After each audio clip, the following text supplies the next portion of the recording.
চট্টগ্রাম বন্দরে mother vessel অপেক্ষমান থাকায় lighter জাহাজের সংকট সমাধানে নৌ পরিবহন অধিদপ্তর এবং বিআইডিডব্লিউটি এর নির্বাহী ম্যাজিস্ট্রেট কর্তৃক নৌপথের বিভিন্ন পয়েন্টে শীঘ্রই মোবাইল কোর্ট পরিচালনা করা হবে বলে জানিয়েছেন সংশ্লিষ্ট কর্তৃপক্ষ। সোমবার নৌ পরিবহন অধিদপ্তরের সম্মেলন কক্ষে একটি বিশেষ সভায় এই সিদ্ধান্ত গ্রহণ করা হয়। মূলত সাম্প্রতিক সময়ে জাতীয় রাজস্ব বোর্ড কর্তৃক কিছু অত্যাবশ্যকীয় পণ্যের ওপর হতে শুল্ক কমানোর কারণে ও সামনে পবিত্র রমজান মাস উপলক্ষে খাদ্যপণ্য আমদানির পরিমাণ বৃদ্ধি পাওয়ায় চট্টগ্রাম বন্দরে 40টিরও অধিক মাদার ভেসেল অপেক্ষমান রয়েছে। ফলশ্রুতিতে সৃষ্টি হয়েছে লাইটার জাহাজ সহ নানা জটিলতা। সংস্থাটির কর্তারা মনে করছেন কিছু আমদানিকারকগণ কর্তৃক লাইটার জাহাজসমূহকে ভাসমান গুদাম বা ফ্লোটিং ওয়্যার হাউস হিসেবে ব্যবহার করা হচ্ছে, যা ক্রেতাদের উপর প্রভাব ফেলবে।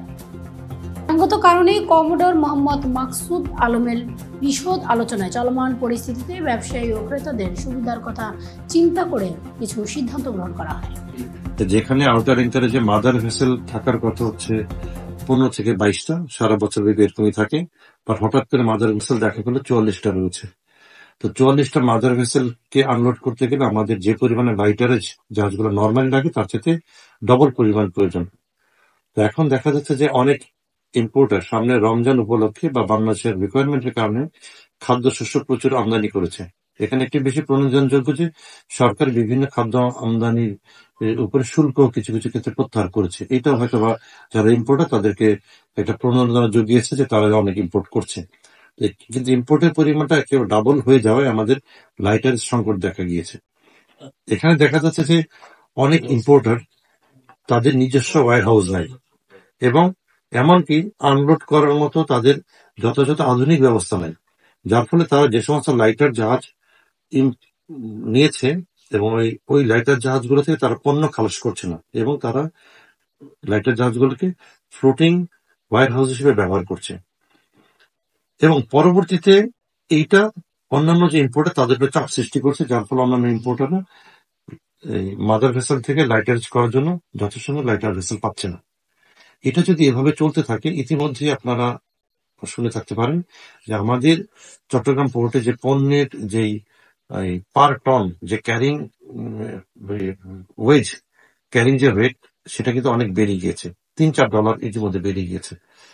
তাছাড়া যদি লাইটার জাহাজ পাওয়া না যায় তাহলে আমাদের যে মাদার ভেসেল গুলোকে এখানে যে ওয়েটিং টাইমের কারণে বাংলাদেশকে অনেক অর্থ গুনতে হয়, ড্যামারেজ দিতে হয়, এবং এই ড্যামারেজ তো আলটিমেটলি গিয়ে যারা ভোক্তা একেবারে রুট লেভেল যারা ভোক্তা তাদের উপরে গিয়ে পড়বে। অর্থাৎ বাংলাদেশ যদিও অনেক খাদ্যশস্য আমদানি করেছে, ইট ইজ টোটালি মানে ওভারঅল পিকচারে ইট ইজ অ্যাভেলেবল, বাট দেখা যাবে অ্যাভেলেবল সত্ত্বেও প্রান্তিক পর্যায়ে গিয়ে এই কস্টটা বেড়ে যাবে। কারণ হচ্ছে আমাদের ওই লাইটার জাহাজ দিয়ে পণ্য পরিবহন যে দেরি হয়ে থাকে।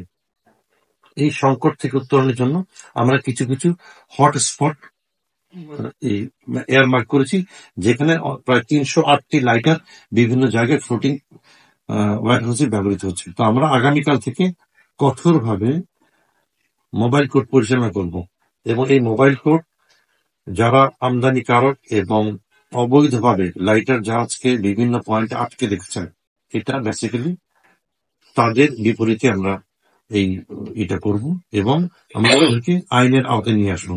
এই জন্য সবার প্রতি আমার আহ্বান, সমস্ত ইম্পোর্টারদের প্রতি আহ্বান, আপনারা যদি আপনাদের এন্ডে লাইটার জাহাজকে আটকে রাখেন, আপনারা ইমিডিয়েটলি এই লাইটার জাহাজকে ফ্রি করেন এবং আপনারা ফ্রি করলে এই লাইটার জাহাজগুলোকে আমরা চট্টগ্রামে গিয়ে মাদার ভেসেল থেকে পণ্য খালাস করতে পারবে। অন্যথায় এর মাধ্যমে যদি খালাসে দেরি হয় তাহলে আমাদের দেশকে প্রচুর আর্থিক সংকটের সম্মুখীন হতে হবে।